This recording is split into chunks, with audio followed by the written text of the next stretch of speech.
ہم سرکار دو عالم صلی اللہ علیہ وسلم کے غلام ہیں، ہمیں کیسا رہنا چاہیے؟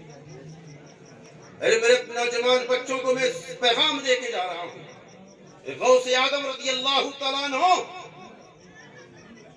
ماں کے پیٹ میں ہے تو ماں کا ادب سکھا رہے ہیں، اور ماں کا ادب ایسا سکھایا، ماں نے کہا بیٹا کبھی جھوٹ نہیں بولنا، سچ ہی بولنا۔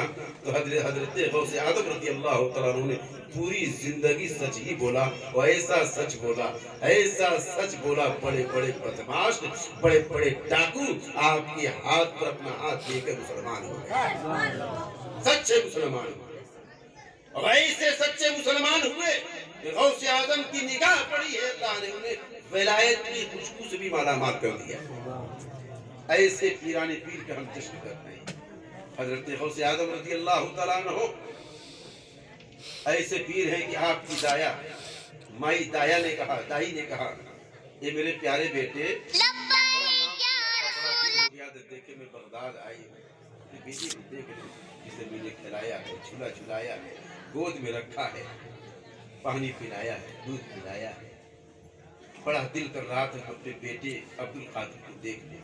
میں بغداد آئی، ماں کو عزت دی، کھڑے ہوئے بٹھایا، کون؟ غوث اعظم۔ ماں آ رہی جا رہی ہے، ماں نے کہا آج کے زمانے میں بیٹا پیاس لگ گئی ہے، بیٹا آیا کار مکڑ کیا نکل گیا، کیسا بیٹا ہے تو ماں کو پانی نہیں دیتا؟ ارے تو پانی نہیں دے گا، مرنے کے وقت موت کی تکلیف ویسی ہوتی کہ پیاس بہت سختی سے لگتی ہے، اگر پورا اگر تالاب نکل دیا جائے منہ میں تب بھی پیاس نہیں بجھتی ہے، لیکن وفادار جب ماں باپ کو وفادار ہوتا ہے اسے ایک چمچ بھی پانی ملتا ہے اس کی پیاس بجھ جاتی ہے۔ نافرمان ہوگا تو اس کی پیاس نہیں بجھتی ہے، جو نافرمان ہوتا ہے کتنوں ہی پانی چمچ پہ چمچ چمچ پہ چمچ پورا بدنا لوٹا لگا دیتی ہے، اس کی پیاس نہیں بجھے گی۔ کیوں نہیں بجھے گی؟ کیونکہ وہ ماں باپ کا نافرمان ہے۔ غوث اعظم رضی اللہ تعالیٰ نے دایا کا دائی کا احترام کیا، اور بیٹھایا، کیسی ٹھیک ہے؟ ہاں بیٹا ٹھیک ہے، بات چیت ہوئی، کہا بیٹا بچپنے میں دیکھا کرتی تھی کہ میں نے ایک بار میں کئی بار دیکھا کہ تم جھولے میں رہتے تھے، اور کبھی کبھی میری گود سے بھی اڑ جاتے تھے، اڑ جاتے، پرواز کرتے، آسمان کی طرف غائب ہو جاتے۔ بیٹا ایسا بھی اب ہوتا ہے؟ پہلے تو ہوتا تھا بچپنے میں۔ کہا ماں ہاں ہوتا ہے، لیکن اس سے کہیں زیادہ ہوتا ہے۔ غوث اعظم پیرانے پیر نے کہا ہاں ماں ہوتا ہے، لیکن اس سے زیادہ ہوتا ہے۔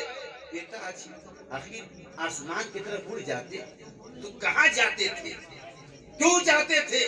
حضرت غوث اعظم رضی اللہ تعالیٰ عنہ نے کہا میری ماں، میرا دل جب کھیلنے کے لیے دل کہتا تھا تو غیب سے آواز آتی تھی، کبھی جانور بولا کرتے تھے، کبھی پیڑ بولا کرتے تھے، کبھی غیب سے آواز آتی تھی، اے عبدالقادر تم کھیلنے کے لیے پیدا نہیں کیے گئے ہو، تم ان بچوں کے ساتھ کھیلنے کے لیے پیدا نہیں کیے گئے ہو، تمہیں اللہ نے ایسا بنایا ہے جو سیدھے راستے سے بھٹک گئے ہیں، تمہارے دامن کرم سے وابستہ ہو کر اللہ تعالیٰ انہیں جنت کے راستے پہ کھڑا کر دے گا۔